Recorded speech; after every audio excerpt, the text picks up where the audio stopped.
Chapter. We're talking real money. Hi, everybody. It's the Talking Real Money radio program and podcast. I'm Don McDonald along with Tom Cock, and we are so glad you decided to spend some time with us today, either listening to us on the radio, live in the Seattle metro area on Northwest News Radio, or on the podcast, let's see, probably Wednesday when I put it up.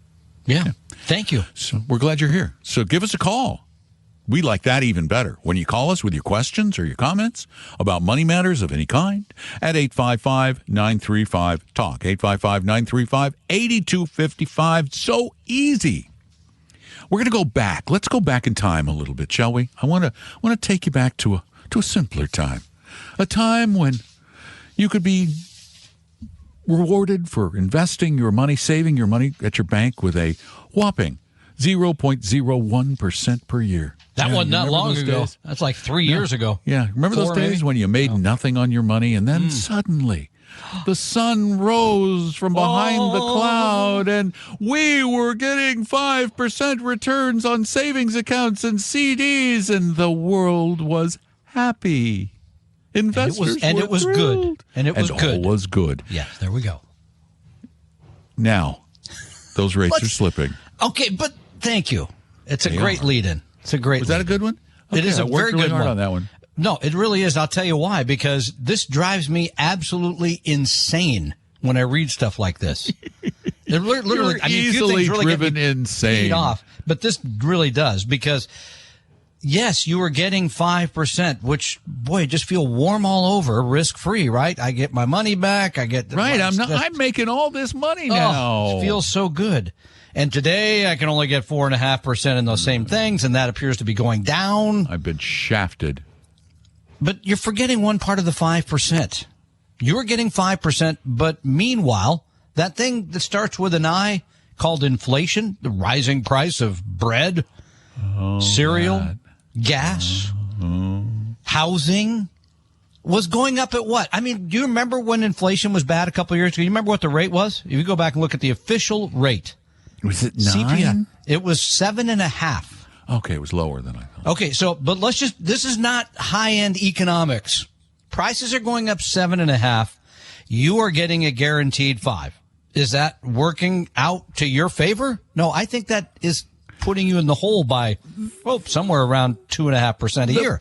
The problem is we don't calculate inflation into the scenarios. We don't think about that. There's a thing called real rate of return, which takes the gross return, subtracts out so boring the inflationary part and what you're actually left with. So these people that are complaining, actually today is better because inflation for the last 12 months is somewhere like 2.5%. And if you're getting 4.5%, it's 2% in your favor instead of theirs. So I don't know how to say it nicely. Okay, let's do this. Quit your whining. Yeah, the over the past 12 months, let's use 12 months, the inflation rate has been 3%. Okay. I heard 2.5 the other day, but all right. Yeah, that's annualized for just that 1 month. That's if you annualize that 1 month. That's a good point. Okay. So I'm talking about over 12 months. All right, 3%. Yep. 3%. Yep. In 2022, the rate for the year was right at 8%. So 7.5, 8. Got it. In 2022, when rates had crept back up again to their highest point, you got 5% at your bank, which I did. Yep. I got 5% at the bank. Yeah, you did. I lost. Oh wait, I lost 3%. Yeah, in real return. That's what you need to pay attention to. Yeah. Now today, 3%, and I'm making 4.25% on my savings account. As I said, it's, let's see, you're making less gross, 3. But net. Oh my gosh, I'm up. Yeah. 1.25% per year on my savings. And I'm actually making money. One of the people they quote in this article has 30 CDs. They come due. You got to buy new ones, complaining this and that. And to his credit, he said, I tried commodities. I tried stocks. I tried commodities. That's what he says. And I didn't like it because they went up and they went down. It was nerve-wracking. Yeah, I didn't like that. I wanted the guarantee. But you really shouldn't be complaining if you just like the guarantee, because you got the guarantee and you actually today are ending up ahead. And here's the thing. Whining. There is a direct connection, and we don't like it. We don't like the fact that there's a direct connection between the return we get and the risk we take. If you want a riskless investment, then you have to accept an average of 0 return. Tom and Don are talking real money. Your guides to a really great financial future. Tom and Don are talking real money. We're here to share real information, the real facts as we can determine them based on a lot of research, a lot of information, and I know sometimes it seems like it's just the same old thing all the time. Well, because basically the same old thing is the truth. As I told my children, the new stuff is the problem. Quit trying to expect something different. I'm pretty much who I am at this point, so sorry. Now, 855-935-TALK. Call that number. We'd love to talk with you. And let's go down to Portland, Oregon, where Jerry hangs out. Hey, Jerry, welcome to the show. Thank you, Don. Appreciate you taking time to talk to me. Our pleasure. Well, okay, I'll tell you what I'm thinking of. My wife and I, we are both retired. I'm 72. She is 66. We both have pensions. We're both taking Social Security. I have those figures if you'd like to know them. But we also have $1 million in Roth IRA money. My thought was, could we leave it in a semi-conservative investment, 60-40, and count on it generating 5 to 6% a year? And we would like to take that money, which would be about $50,000 or $60,000, and use it every summer for vacation. Okay, I want to say a couple of things. First of all, Jerry, sorry about the Timbers. Hey, we're no sports talk. Okay, sorry about that. Okay, back to your assertion that a 60-40 is conservative. That troubles me a bit, because a 60-40, well, it has and can lose 30% of its value. Now, many people might not consider that conservative. That's one thing to consider. Number two, if your runway is long enough, if you're as young as you say you are, and I think you are young at 72 and 66, to take $50,000 a year out of that portfolio despite the ups and downs of the market, you should be okay. Yes. No guarantee of a shorter term period where it may go down quite a bit and you have to wait for it to recover. That can happen. But you have all those bonds to draw on, right? Because if you have 40% of $1 million is 400,000. So if the stocks go down, you can pull from those bonds instead for a period of time. So that's why I like a balanced approach in retirement. And I'll tell you something, Jerry, we've actually run these numbers every which way we can run them. I mean, really run lots of scenarios with a 5%. Let me tell you what the key is. There's a key to 5% that will make this work. We have never found a scenario in which it didn't work going back in the past. Okay. We don't know about the future, but if you make that withdrawal every year, 5% of your portfolio value, at the beginning of the year, and that's your vacation money. 5% of the portfolio value. That means in a great year. Means. Yeah, it's not 5% guaranteed of the. It's 5% of the up or the down. That's important. So let's say this year it's $1 million. You take $50,000 out. Next year it's at $900,000. You take $45,000 out. The year after that it's at $1.1 million. You take $55,000 out. Very good. But I have some more news that is good news. My wife has an IRA that holds roughly $300,000, and we are in the process of moving $30,000 from her IRA into her Roth IRA, and we have money to pay the taxes. Her mother left us an inherited IRA, and it has 9 years to go, and we need to pull about $21,000 out of it a year for the next 9 years.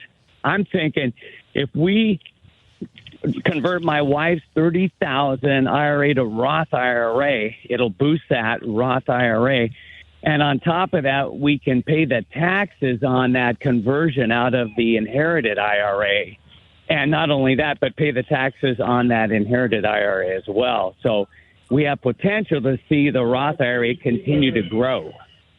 Yeah, That's I guess great. my question there would have to be the necessity of converting the pre-tax money to post-tax. I'd have to see that run, with real calculation. And I might just look at it year by year, because that's paying tax today that you don't have. Remember, she doesn't have to start taking that out for another 7 years. Right. So again, that would have. But that's the only thing I can find to be a problem. I mean, the soundness of the strategy lies in the fact that you have other monies from which to pay those taxes. That's the sound part. The part that you really need to consider is the tax planning part. And this is part of the problem as we get older and we start to go into a withdrawal phase in life, is that you've got to do some really detailed tax planning to make sure you keep yourself a bracket in the current bracket, and you don't creep into the next one where the percentages become, in some cases, dramatically higher. Well, we are really keeping an eye on those. We know that this year the Medicare threshold that we want to stay under is $322,000, so we're not paying more in the IRMA. And we know the federal tax bracket, I think, is $386. We've always wanted to stay under those, so that's why we chose convert. So you are doing some tax planning. Yeah, you're thinking about the right things. Yeah, No you're doing something that very few people do, and you're actually calculating the tax ramifications in. And if you're doing that, then I think this makes sense, because you're the kind of person, it sounds like, who, because of your portfolio's growth, is going to have more income, possibly more income in the future. Oh, I hope so. And quite honestly, I'm of the feeling that if we can go forward with this idea, wouldn't have to spend any of the current or the Roth itself. And upon my passing, she'll have a pension of $60,000, and she'll have my Social Security of $40,000, and then she would have that whole Roth IRA still kicking out $50,000 to $60,000 a month. I think that would give her an income, some of it taxed, of about $160,000 a year. My only question. We've always been very frugal. Yeah, my only question about this entire thing, Jerry, is why did she take Social Security before age 70? All right, I will say this: that was my doing. Oh, okay. And and let me tell you one thing about Social Security. I took mine at 66. She insisted that you can undo it, and I did. So I stopped it at. Well, I didn't have to pay it back, but they did allow me to resume it at age 70. There's some regulation in there. So yeah. So basically, you're saying your wife's smarter than you. Yes, especially if she's listening to this, of course I'm saying that. Absolutely, 100. Thank you. Yeah, Jerry, thank you for the All call. right, Jerry, thanks so much for calling. We really appreciate it. Wow. I just looked because Yeah. I just reached full retirement age. Oh, you Literally just hit your FRA, huh? So I just looked at the numbers. Yeah. This is fascinating to me. If you assume my wife, and Don knows this, is younger than me, if you assume she lives 30 years. I was going to give Jerry a hard time about robbing the cradle. Right. Yeah. Okay. Yes. And if you expect her to live 30 years from now, which I think she probably will, and I wait until age 70 to take Social Security, which is still over 3 years away, the additional benefit, waiting those 3 years and her living another 30, will be almost $500,000. That is a lot of money. That's a lot of money. That's a lot of money. So wow, wait a minute. We're talking real money. Exactly. What a coincidence. Hi. Oh, gosh, that's the name of the show. Hey, give us a call. 855-935-TALK is our phone number. We got a line open for you right now. 855-935-8255. It's free. It's easy. And we want to talk about your money with you. Tom and Don are talking real money. For your real life and real future, Tom and Don are talking real money. Welcome back to the program. I'm Don McDonald. By the way, just back from doing my first ever football game announcing. Wow. I was the announcer at the local high school football game for their homecoming game. And how did it go? It's not something I'm good at. I mean, I got a good voice, but I discovered the key. binoculars. Should have taken some along. Yeah, because I can see the plays. Yeah, and the numbers on the jerseys and things like that. I did some football play-by-play in high school on the radio. You little kid, though. I enjoyed it. Big. Yeah, it was, it was the typical announcer thing. It's just where you don't say Number a lot. 49. You don't do, you don't do play-by-play. No, it's like different deal. 1st and 10 for the, whatever the name of that team was. Anyway, 855-935-TALK is our phone number. And we also take questions at talkingrealmoney.com. And if you type them in, then they get answered on a show like this or on a podcast like this. And question. This is comes from Puerto Rico, where, as you know, I will be in the next month. Yes. From he a person saying he is my blonde Puerto Rican friend. It's true that the name comes under shall remain anonymous. Okay, all right. Here is you that go. Spanish? Actually, I don't know Spanish well. It's anonymous. I think the S is silent. Not touching it. Okay, says, hi there. Got your podcast info from Clark Howard Show, and so far I'm liking it. Hope you can shed some light on a new offering called Constance CDA, a Contingent Deferred Annuity. Does not sound like a typical annuity. By the product info, I understand you can start protecting your investments 5 to 10 years in advance. And you can always stop the insurance whenever you wish. I appreciate your insights. Contingent Deferred Annuity, CDA, apparently issued by a company called Constance. Yeah, it's actually through a company called Midland National Insurance.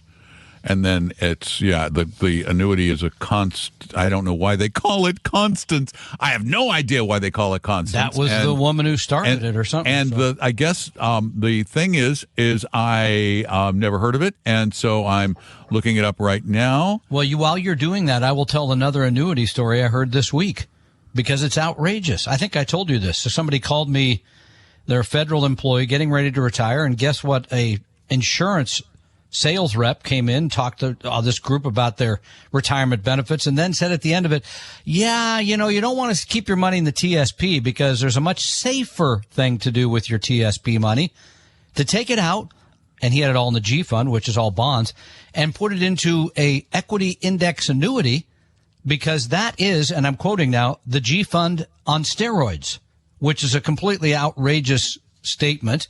By the way, this person has 2 annuities. One's called Social Security. The other's called a federal pension, and also was told that the insurance company investments were safer than being in the G fund, which is all in U.S. government bonds. Blatant lie. Yeah, well, a blatant lie to call it a G fund on steroids. I mean, but that's what they were sold. He did not accept the pitch, thankfully. But please don't buy that the product. Fees on this thing. Yeah, the Contingent Deferred Annuity. Let's do a Contingent Deferred Annuity. A deferred annuity means you don't start taking the benefit till later. And contingent means contingent on something. I'm not sure what. Right. That could be a number of things. But I'm looking at the advisory fees, and there's the subscription fee, which can be as high as 3% per year. Then on top of that, there's the advisory fee, which can be as high as 3.5% per year. And the free look period. Anytime they give you a 10-day free look period. What does that mean? That means that after 10 days, good luck getting out. That's what that means. We give you 10 days, boy. You wait till 11. So is this a lot different than other annuity products? Typical annuities, in the words of the shall remain anonymous? Well, let me tell you, the prospectus. The prospectus for this. How many? Is 187 pages long. Read carefully. It's small type. 187 pages long. And it is incredibly convoluted. They have lock-in dates where you have to, you can lock in yields, different payment percentages at different times along the way. These complex formulas. Wow, it's kind of like a variable annuity, it looks like, with lots and lots of expenses and lots of confusion. I would avoid it like the plague. Tom and Don are talking real money. The News Watch never stops. News Radio 90.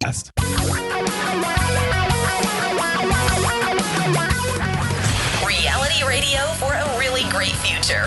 We're talking real money.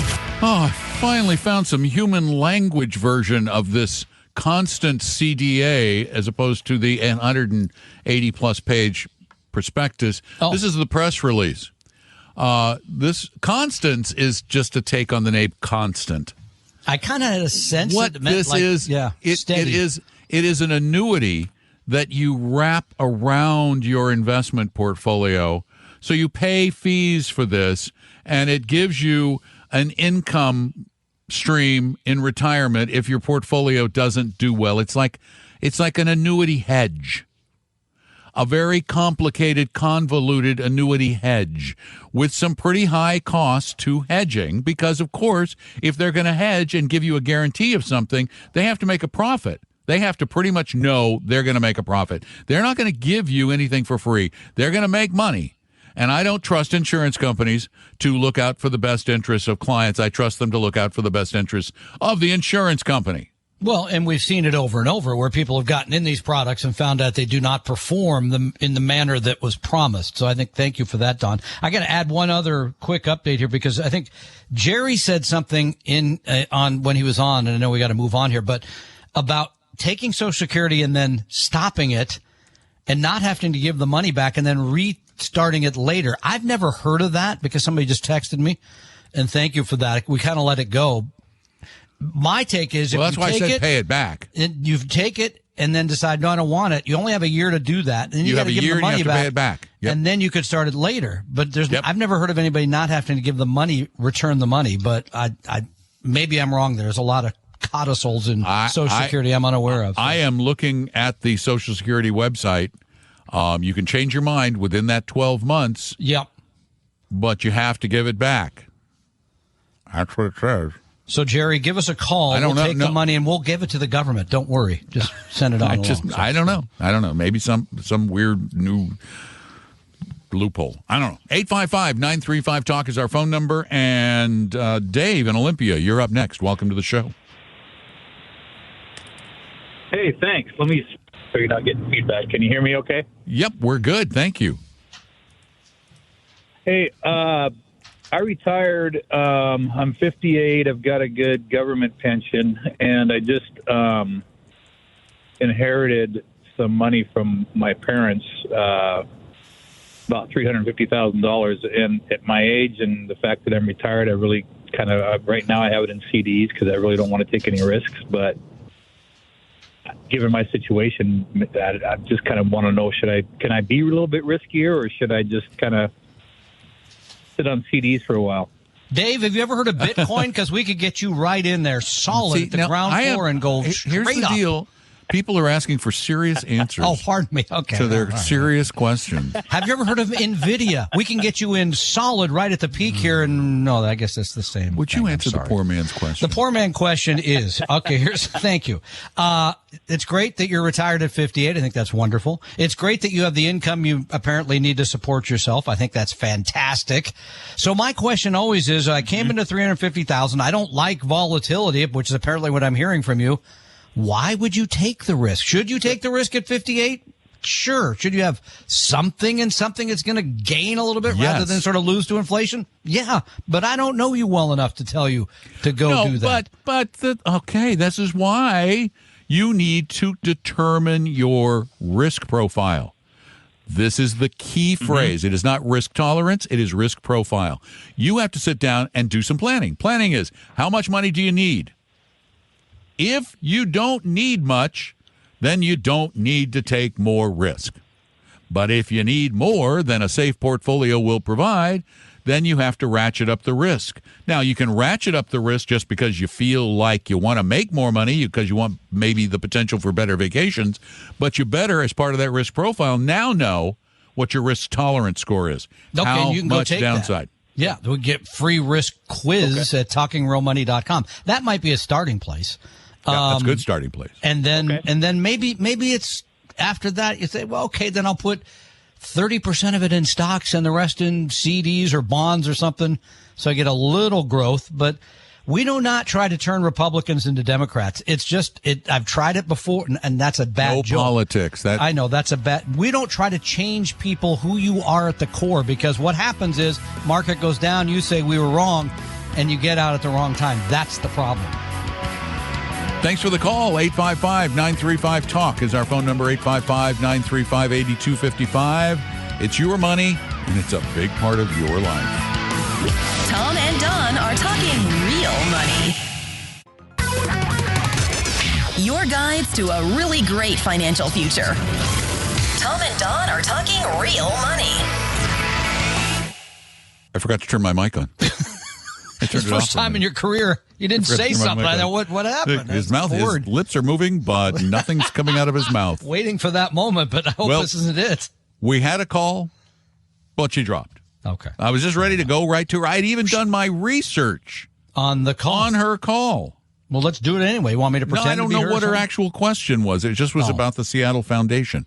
So I went and... I like the Seattle Foundation. If you want to know more about a charitable foundation, I have found the best resource. It is so much better than Charity Navigator and all of the others. Which is ProPublica now has what is called Nonprofit Explorer. And if you want really clean, clear, concise data on nonprofit organizations... really clear copies of their 990s breakdown. Okay, what the 990? I mean, it sounds like an interstate or something. That's like a 1040, a 990. It's a form. So it tells you how much money they took in and how much they actually spent on the charitable endeavor. Okay, that's right. How much they spent and where they spent it. Good. And it tells you even like I looked this up, and the Seattle Foundation. You're going to love this. They have $1.4 billion in their. In their kitty, it's got another name. What's trust? It called? Anyway, bank. They pay. Do you know how much they pay? Endowment. Yeah, thank you. Do you know how much they pay to someone to manage that? Oh, I could probably run the number. 0.5%. 5.2. Oh no, that's like 0.3% on 1.4 billion. They're paying like 5.2 million to somebody to manage that portfolio. Woo-hoo! It's not me. No, it's not you. But they look fine. I'm looking at their numbers. These foundations are foundations of foundations.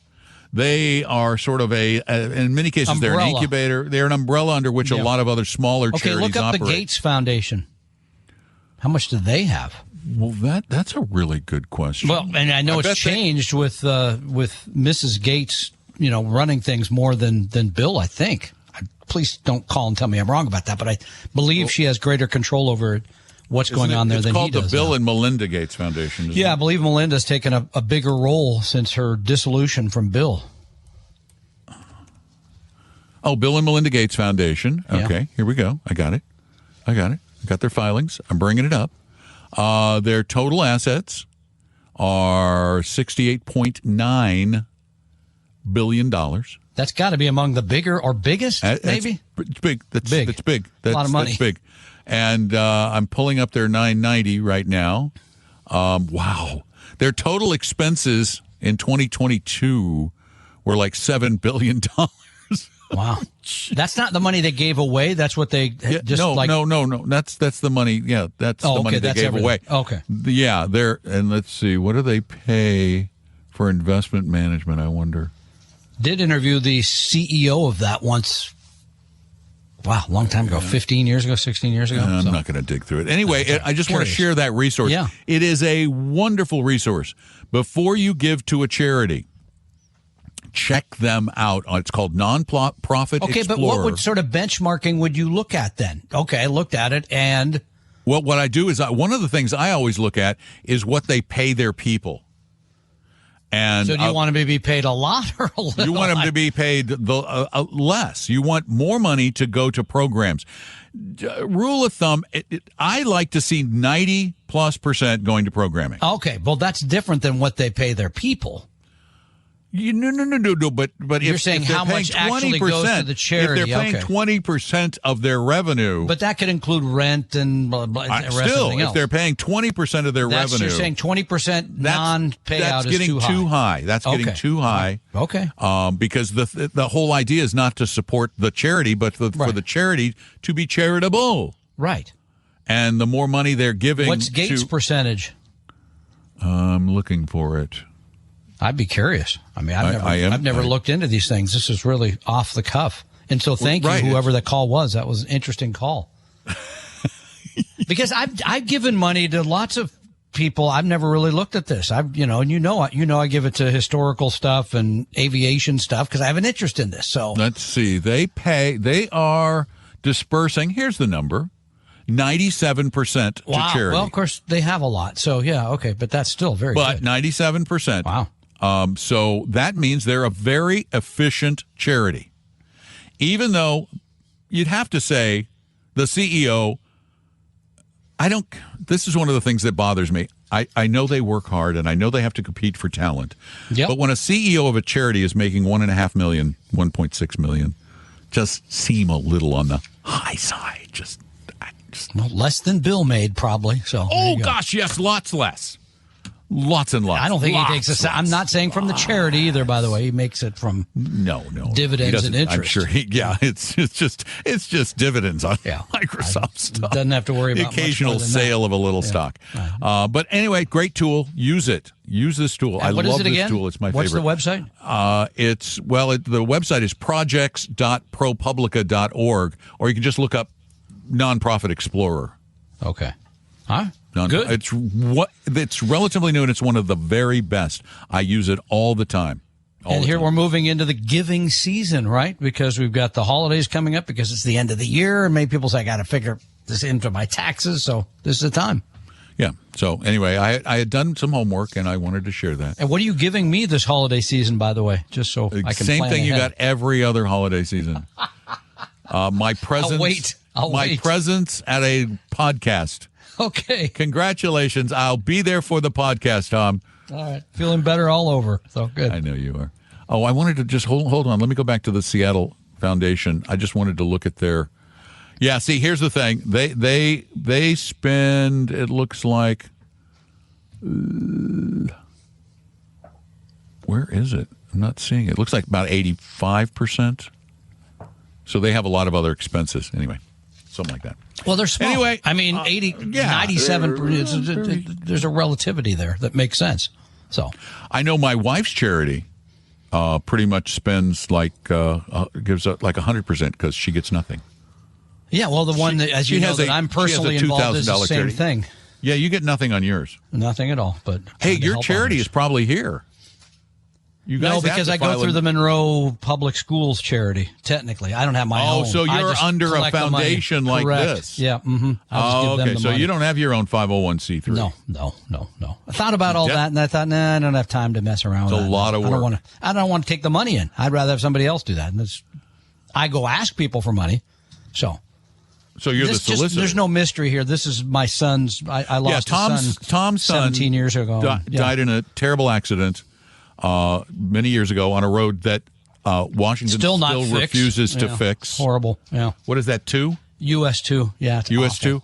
It is a terrible road. Yeah, it is a terrible road. But at any rate, so we immediately set this up. We get money every year, give it to a couple of graduating seniors who are going on to college. So it's fun, who are athletes. I was going to say a couple of graduating soccer players. Oh, yeah. No, they're not always soccer players. Oh, they're not always soccer players? I bet there's... They would let me make that decision. I probably would, but they don't. They make it on their own. So there's many other sports. All right. I thought track and field I figured if you were making the decision, it would be like, oh, she plays soccer. I'm giving that to her. That. So anyway, but thank you for those who have supported it for these almost 20 years. Hard to believe. Tom's Fund? Thomas E. Turner Memorial Foundation. So it's not in there. I guarantee it because it's never been filed. So I dig around, but it's not there. So we have to take a break. So we'll be back in just a minute. And remember, every Saturday, call us between noon and 2 Pacific time, 3 to 5 Eastern, at 855-935-TALK. That's 855-935-8255. And look those charities up. We'll be back with one more question. Tom and Don are talking real money. For your real life and real future, Tom and Don are talking real money.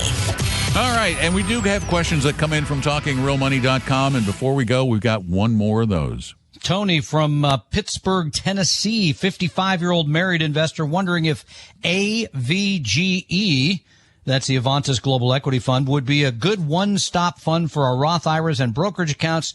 Not planning on using any of the Roth funds for at least 10 years. Also, do you believe the Avantis ETFs are worth the extra expense versus Vanguard or iShares? We use Vanguard Fund 70/30 stocks, bonds in our 401k. We do also believe in the value in small tilt. Thanks for all you do. AVG is a one-stop. And what about paying a little bit more, which is what you do when you buy that fund instead of the Vanguard Total World Market? You do, because it's not purely passive. In other words, it's not just blindly following an index. Thank you. That's the easiest portfolio in the world to make is an index portfolio. It costs next to nothing. It's just the back office people you got to pay. With a slightly active fund, and I don't mean they're picking stocks or trying to time the market. Someone said use Pactive. Yeah, fund. They go out and say, well, these stocks meet our criteria?